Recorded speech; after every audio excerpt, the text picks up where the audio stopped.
Hallelujah, hallelujah, praise Jesus. It's good to be here, and today we'll be talking about talents.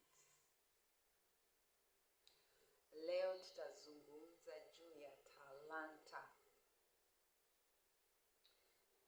Fumbo la talanta. Na yamkini kwa nini wengi wetu tumeshindwa kupiga hatua kwenye maisha, tumeshindwa kusogea kwa sababu hatujafumbua fumbo la talanta, the mystery of talent. So let's pray. Father, in the name of Jesus, thank you for a new day. Thank you for a new week. Thank you for your new message, Lord. We are soaking ourselves into the new message, Lord. Let's walk in freedom and abundance and your love and your wisdom, Lord, as we manifest your glory and your power in this life you have given us. Thank you even for this word, Lord, that is coming for our deliverance, that's coming for our freedom. Father, we receive it and we ask that the Holy Spirit empowers us and help us, Lord, to live this word for your glory. In Jesus' mighty name we pray. Amen.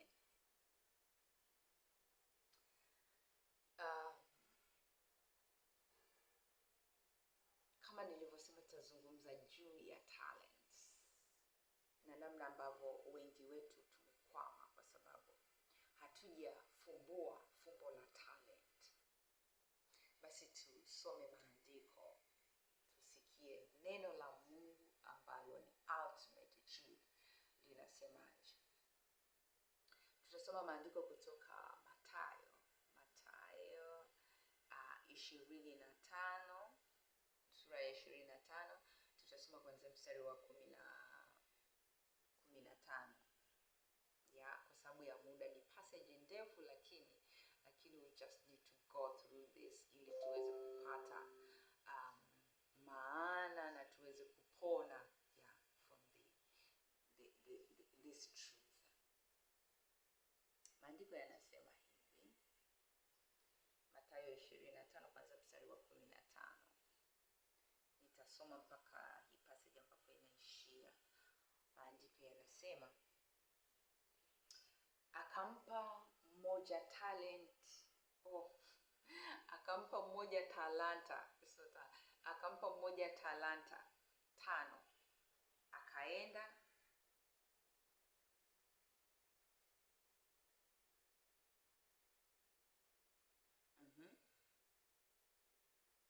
akampa mmoja talanta 5, na mmoja talanta 2, na mmoja talanta 1, kila mtu kwa kadiri ya uwezo wake. Note this, kila mtu kwa kadiri ya uwezo wake.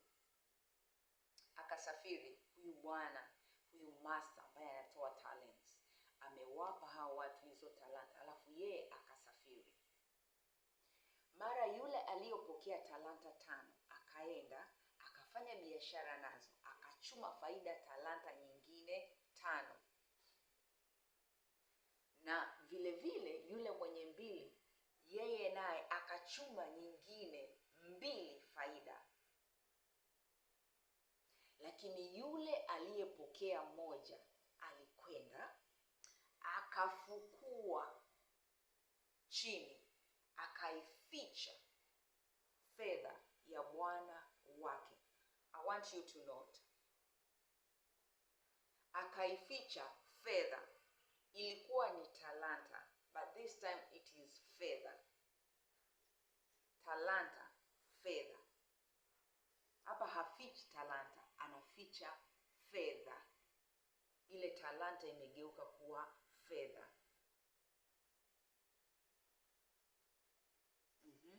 Anasema akafukua chini, akaificha fedha ya bwana wake. Baada ya siku nyingi akaja bwana wa watumwa wale, akafanya hesabu nao. Akaja yule aliyepokea talanta 5, akaleta talanta nyingine 5, akisema, Bwana, uliweka kwangu talanta 5. Tazama, uliweka kwangu talanta 5.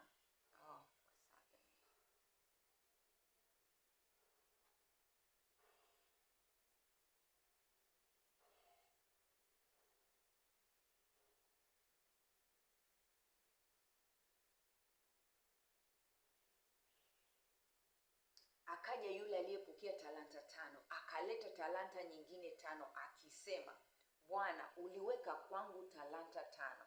Tazama, talanta nyingine 5 nilizopata faida.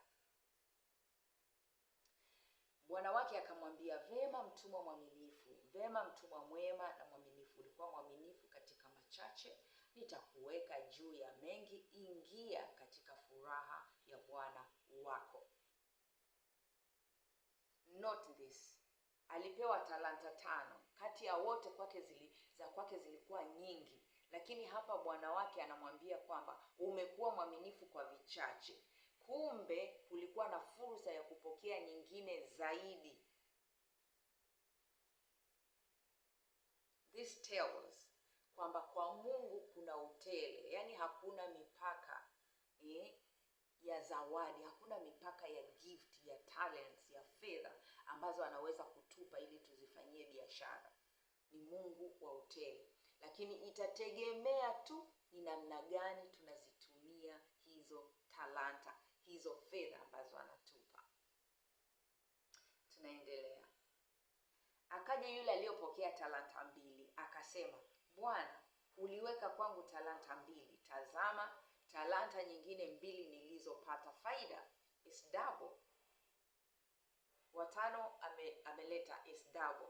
Wa 2 naye amefanya double. Bwana wake akamwambia, vema mtumwa mwema na mwaminifu. Ulikuwa mwaminifu kwa machache, nitakuweka juu ya mengi. Ingia katika furaha ya Bwana wako. Akaja yule aliyepokea talanta 1. Akasema, Bwana, nalitambua ya kuwa wewe mtu mgumu, wavuna usipopanda, wakusanya usipotawanya.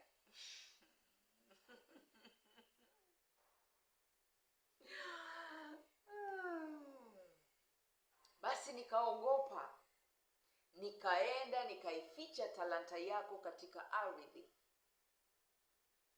Tazama, unayo iliyo yako. Imagine this servant. Bwana wake akajibu akamwambia, wewe mtumwa mbaya na mlegevu, ulijua ya kuwa navuna nisipopanda na kusanya nisipotawanya. Basi ilikupasa kuiweka fedha yangu kwa watoa riba, nami nikija ningalipata iliyo yangu na faida yake. Basi mnyang'anyeni talanta hiyo, mpeni yule aliyenazo 5. Mpeni yule aliyenazo talanta 10.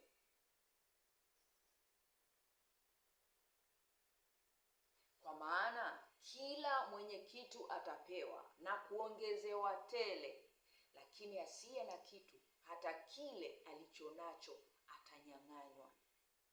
Na mtumwa yule asiyefaa mtupeni mbali katika giza la nje, ndiko kutakuwako kilio na kusaga meno.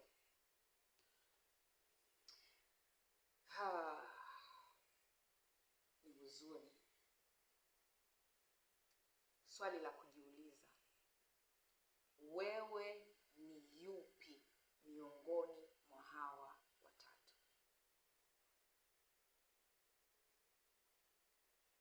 Wewe ni yupi miongoni mwa hawa watu wa aina mbili ambao walipewa talanta?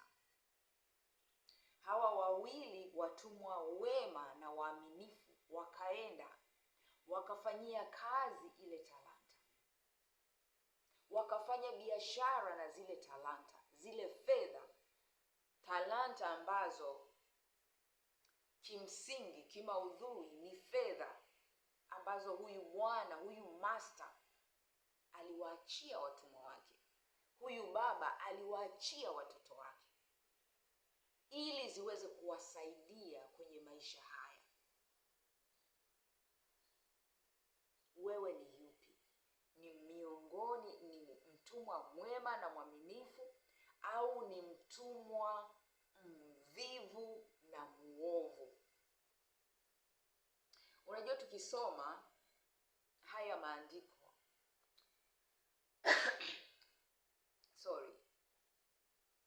tunaona kwamba ni maandiko na tunacheka kwamba huyu mtumwa kiboko, huyu ambaye alienda kuchimbia talanta chini, na tunachukulia kana kwamba ni kitu ambacho hakituhusu. Lakini haya ni maisha halisi. Kinachozungumziwa hapa ni ukweli ambao unatuhusu na ni kitu ambacho kinatutokea. It is happening to us. Kwa hapo ulipo, hapa nilipo mimi, kwa kiasi kikubwa hali na kiwango tulichopo cha maisha ni matokeo ya utii au uasi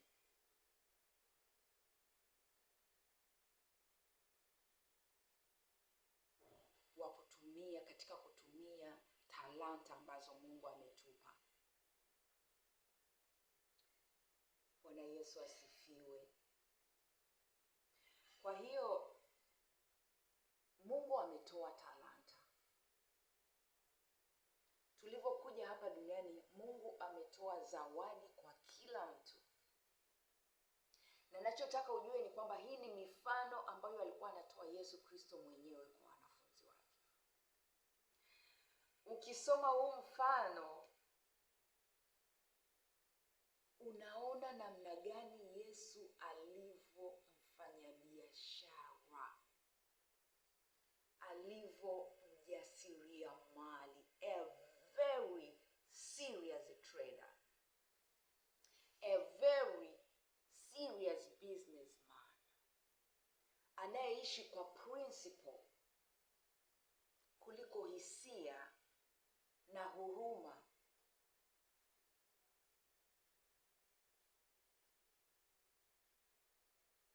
Anazingatia sheria za biashara. Na ukisoma hii, unapaswa kujua na kuelewa hapa duniani, maisha haya tunayoishi na ule uwezo ambao Mungu ametupa. This is to tell you we are trading with a very serious businessman. Tumeingia mkataba na makubaliano na mtu ambaye ni mfanyabiashara makini, ambaye hana mchezo, hana utani katika rasilimali, talanta, fedha ambazo ametupa. Very serious. Kiasi kwamba inaogofya. Unaona alivyoachia zile talanta. Yeye akaenda zake safari. Alivyorudi akawaita kikao cha kutoa hesabu, mmoja baada ya mwingine. Tell me, how did the business go? Biashara iliendaje? Ulitumiaje zile talanta ambazo nilikupa? Kila mmoja.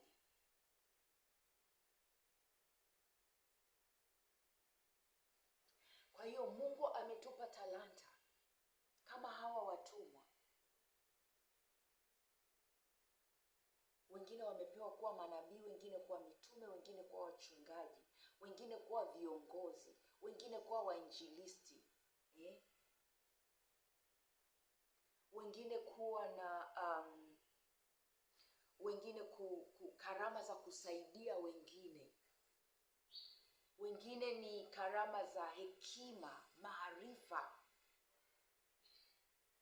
Mungu ametoa kila aina ya karama, kila aina ya talanta, ili kila mmoja kwa nafasi yake anapotumia zile talanta,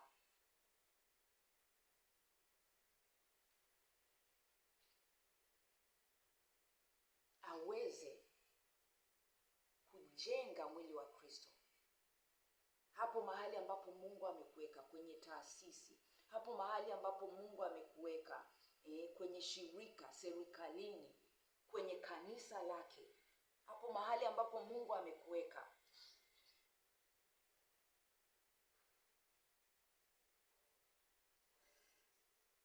unatumiaje hiyo talanta ambayo amekupa? Unafanyaje hiyo biashara? How do you trade with your talent? Kwa Mungu amempa kila mmoja wetu talanta. Sasa kuna makundi mawili. Kuna hawa watumwa wema na waaminifu. Hawasemi tu kwamba ameondoka wakasema walale, wachimbie talanta chini. No, bwana wao ameondoka, wakafanya wajibu wao, wamechukua responsibility ya kufanya biashara seriously. Wanatumia zile talanta ambazo Mungu amewapa kugusa na kubariki maisha ya wengine. Na wanapoendelea kutumia talanta zao, fedha zao, zawadi zao, kuna kitu kinatokea, faida inatokea. Unashangaa mtu alikuwa tu na karama tuseme ya uinjilisti, lakini anapotoka kwenda kutumia talanta yake ya uinjilisti, kwenye kusanyiko kuna unabii unatakiwa, kuna walimu unatakiwa, kuna uchungaji unatakiwa. Unashangaa yule mwinjilisti anapokea hizi karama nyingine. Kwa nini? Kwa sababu ametumia talanta yake. Na katika kutumia kwa ule uaminifu wake, Mungu anamuongezea na nyingine, anamuongezea kwa sababu anajua pia kwamba hawa watu wanahitaji hizo talanta nyingine tena. They keep growing. Huko ni kukua, huko ni kuongezeka, huko ni kuitawala nchi.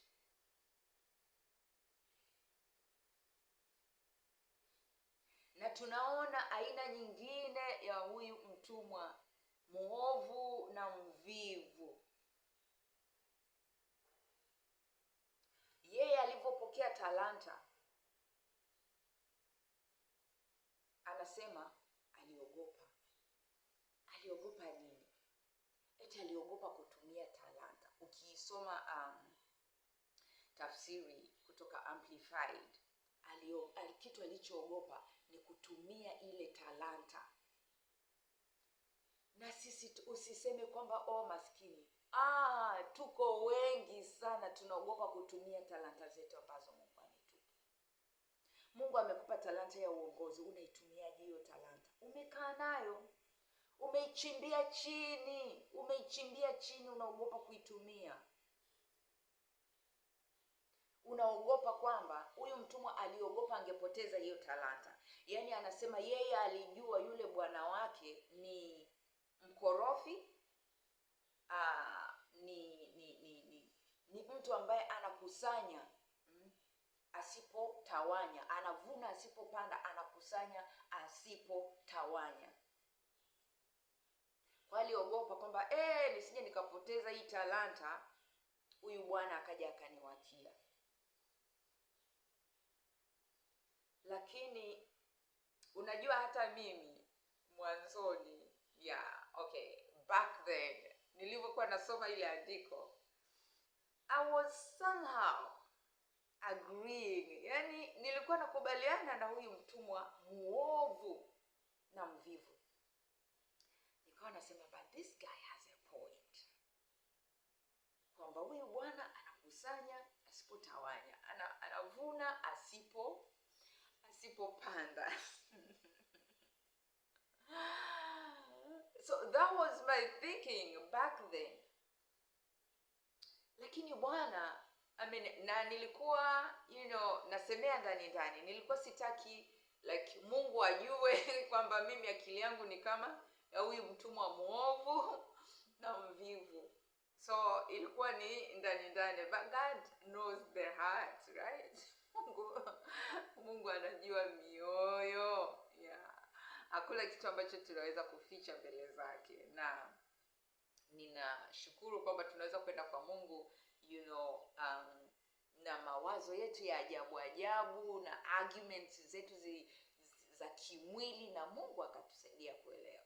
Sasa Mungu amenisaidia kuelewa, yani kwamba yeye si mtu anayekusanya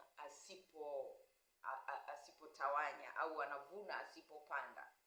Zile talanta aliacha ni mbegu, zile talanta aliacha ni namna ametapanya ili kwamba aje avune. Kwa huyu mtumwa anasema anaogopa, kama wengi wetu tunavyoogopa kutumia hizo talanta. Tunaogopa watu watasemaje, yani watu watanionaje, nitaaibika, au unajilinganisha na watu, mitume, manabii, viongozi, unajilinganisha na watu labda pengine kanisani wanaoimba, wanaongoza praise and worship, unajilinganisha na watu ambao unawaangalia wamefanikiwa kiuchumi, wamefanikiwa kwenye career zao, unawaangalia Instagram, unawaangalia YouTube, unawaangalia mahali, unajilinganisha nao, unajiona oh my God, mimi talanta yangu ni kitu gani? Labda Mungu amekupa talanta ya kusaidia watu, labda Mungu amekupa hekima na maarifa. Wewe kwa kutokufahamu unaona kwamba ni vitu ambavyo havina thamani, lakini mimi nikwambie hivyo ni vitu ambavyo wafalme wanavihitaji kuongoza, hekima na maarifa. Kina Daniel, unakumbuka? Ni hekima na maarifa ndio viliwaweka kwenye nafasi za juu sana kwenye ufalme wa Babeli. Kuna watu wana uwezo wa kuongoza, wanajichukulia kawaida. Ongoza kwenye hiyo nafasi ambayo Mungu amekupa, hata kama ni familia yenu. Be a leader. Hata kama ni kwenye department na wewe unaonekana ndio una nafasi ndogo kabisa, speak, share your ideas. Mungu akupe hekima namna ya kushare, ili kwamba usionekane mwenye hekima unataka kufanya nini? Kuwafunika viongozi wako. Muombe Mungu hekima. It will eventually show up.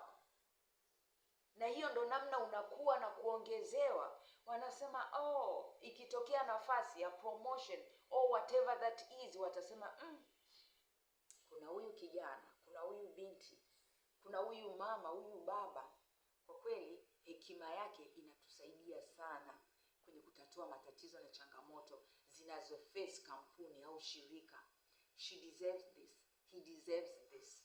Ndo kukua na kuongezeka huko. Lakini wewe unachimbia, umekaa nayo kimya.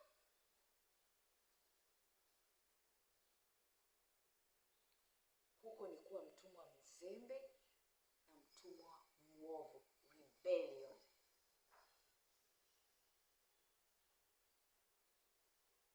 Hiyo akili ya kuogopa kupoteza, hiyo akili ya kuchimbia talanta chini, hiyo nguvu ambayo unatumia kuchimbia talanta chini, kwa nini usiende kutrade hiyo talanta?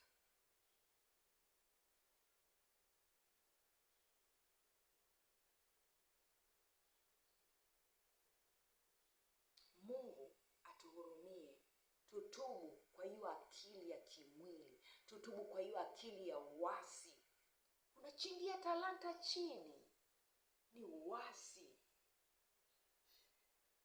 Mungu amekupa zawadi, ubariki maisha ya watu wengine, usaidie watu wengine, kampuni inuke, shirika liinuke, serikali ipige hatua, itoke hata kuitwa nchi nchi zinazoendelea itwe nchi iliyoendelea. Umekaa na mawazo chini, umekaa na huo uwezo wako chini. It's a curse. Ni laana. Na hii ndio sababu kubwa tunaomba hatuoni mabadiliko. Tunamlilia Mungu, tunafunga na kuomba, hatupati breakthrough. Kwa sababu gani? Tumenajisi, tumetumia vibaya talanta ambazo ametupa. Tumeonesha dharau ya kiwango cha juu. Imagine huyu mtumwa muovu na mvivu anaenda kwa yule bwana wake, anamuomba ampe talanta nyingine. Yaani vile amechimbia talanta chini, halafu anaenda anamuomba bwana wake kwamba naomba talanta nyingine. For what? Yaani hata tu katika hali ya kawaida, yaani akili zako kweli ziko, umechimbia talanta chini and you are coming back to me to ask for another talent. Umechimbia talanta chini, umeficha, alafu unarudi kuja kuomba talanta nyingine. Itakusaidia nini? Utaenda kuichimbia tena chini. Nikikupa 10 utazichimbia zote chini. There's no point. Hakuna maana ya Mungu kukupa wewe talanta nyingine, kwa sababu ile aliyokupa umechimbia chini. Amekuita kuwa muombaji, umuombe mchungaji, uombe kanisa, uombe kwaya, uombe familia yako. You are not doing that. Unaomba nyingine ili uichimbie chini.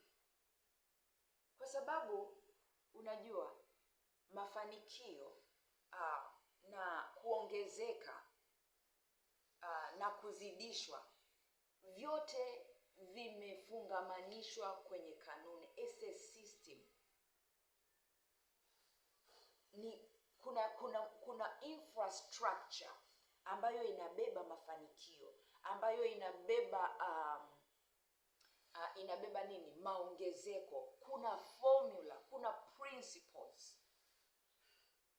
Na principle mojawapo ni kwamba kile ulicho nacho kidogo uweze kukitrade kiongezeke. Kwa namna hiyo ndivyo utajua path, utajua njia ya mafanikio inavyokwenda. Ina maana kama haujapita hiyo njia ya mafanikio na kitu kidogo, hata ukipewa talanta, fedha, magunia na magunia, hautaweza kuzalisha, hautaweza kuongeza, kwa sababu haujui njia ya mafanikio, haujui kanuni za maongezeko, haujui njia za kukua. Kwani Mungu ambaye ni mjasiriamali very serious, ambaye ni trader anayejali uwekezaji aliyoweka, kwa nini akupe wewe ili ukazichimbie chini ziharibike? Asimpe yule ambaye amekuwa mwaminifu, ametrade kile kidogo alichopewa? Kwa nini asimpe yule ili alete faida zaidi kwenye ufalme wake? Kwa nini asimpe yule? Kwa nini akupe wewe? This is the reason. Hii ni sababu tunabaki kwenye umaskini. Kwa sababu hayo ndo matokeo. Umechimbia talanta chini. Hakuna biashara yote unayoifanya. Unamlilia Mungu, unafunga na kuomba, lakini hauko tayari kutumia ile talanta aliyokupa. Hata yule mwanamke mwenye mafuta, yule mwanamke mjane alivyomwendea Elisha, akamwambia, sina kitu na wamekuja kuchukua watoto wangu wakawe watumwa kwa sababu ya madeni. Tuna madeni, sio? Lakini iko njia ambayo Mungu ametupa inayoweza kututoa kwenye madeni, kwenye mahangaiko, kwenye mateso. Tunamlilia, tunamuomba, lakini it is right there with us. Kwa hiyo huyu mama alivyokwenda kwa yule nabii akamwambia, kwani una nini nyumbani? Akasema sina kitu. Baadaye ndo anasema kuna kichupa cha mafuta.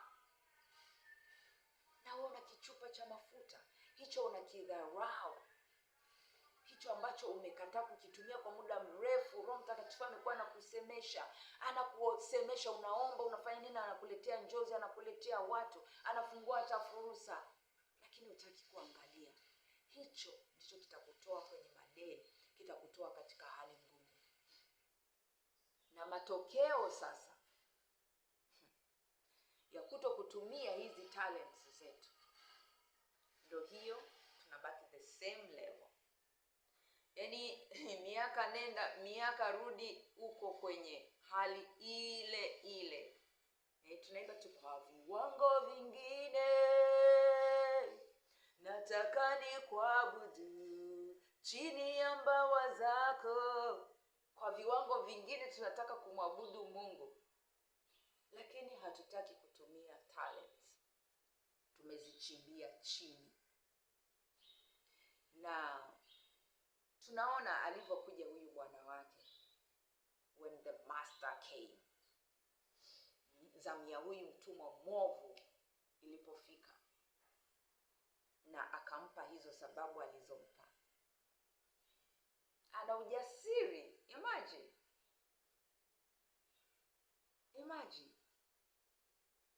Na hii inaonyesha ni moyo wa kiburi, inaonyesha ni moyo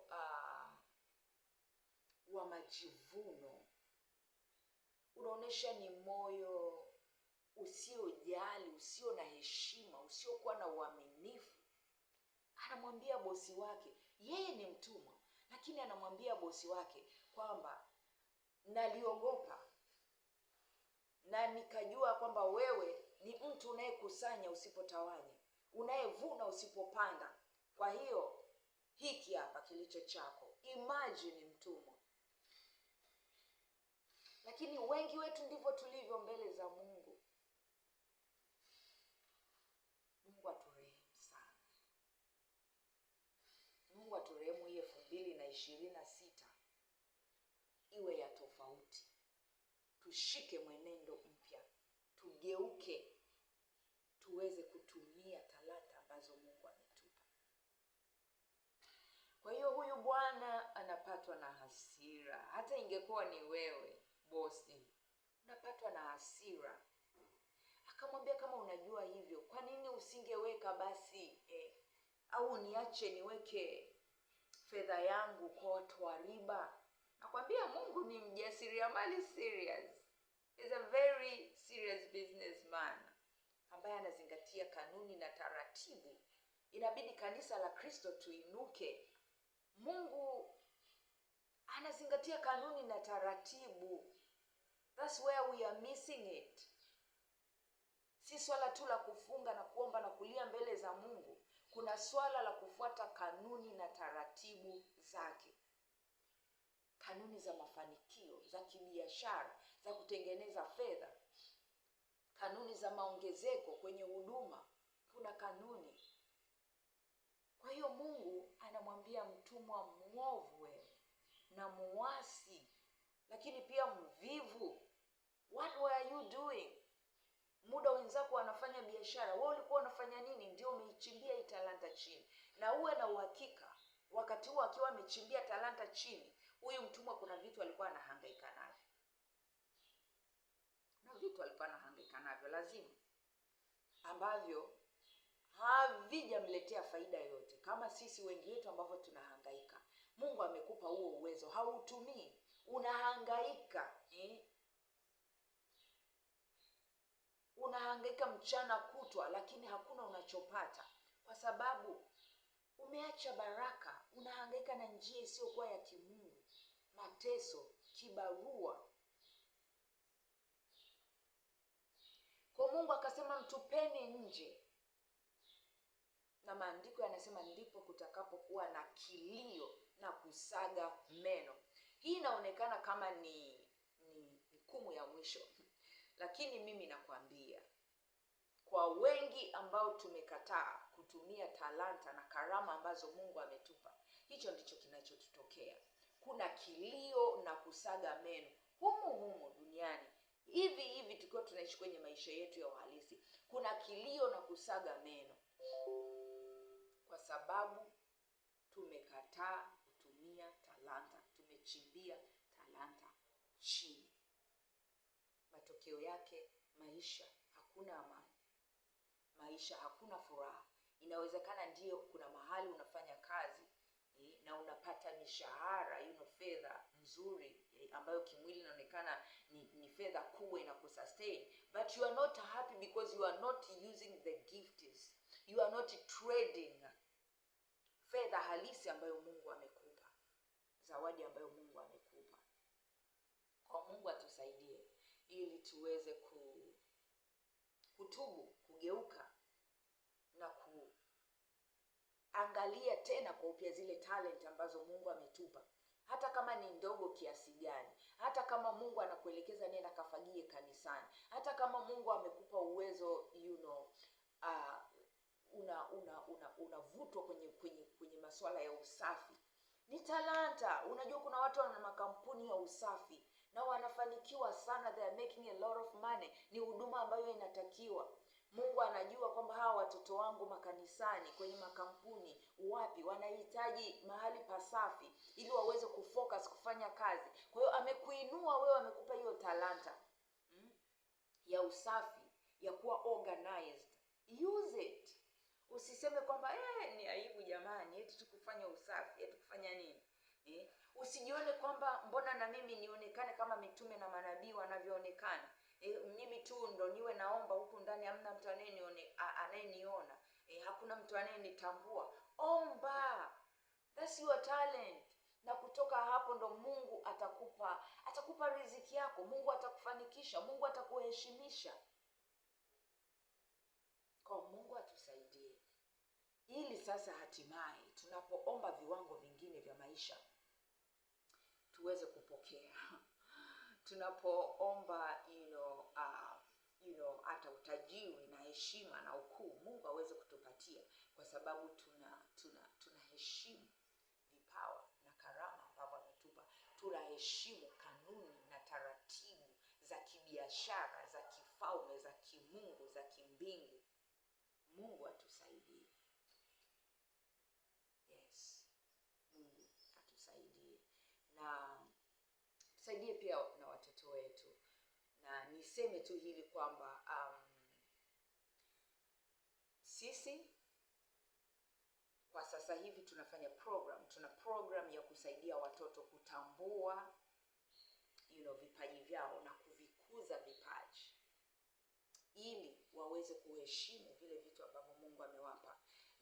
Visaidie kwenye kukuza ufalme wa Mungu, kwa maana ya kwamba popote pale Mungu atakapowaweka, basi waweze kutumia talents zao kuleta faida kwenye hayo mashirika, kwenye kampuni, kwenye familia, lakini pia viwasaidie kwenye maisha yao. Sisi ni mashahidi kwamba watu wengi ambao tunasema kwamba sasa ni kwenye nchi ambazo zimeendelea, wanatumia vipawa vyao kucheza mpira. Kina Ronaldo, kina Messi, vinawaweka mjini,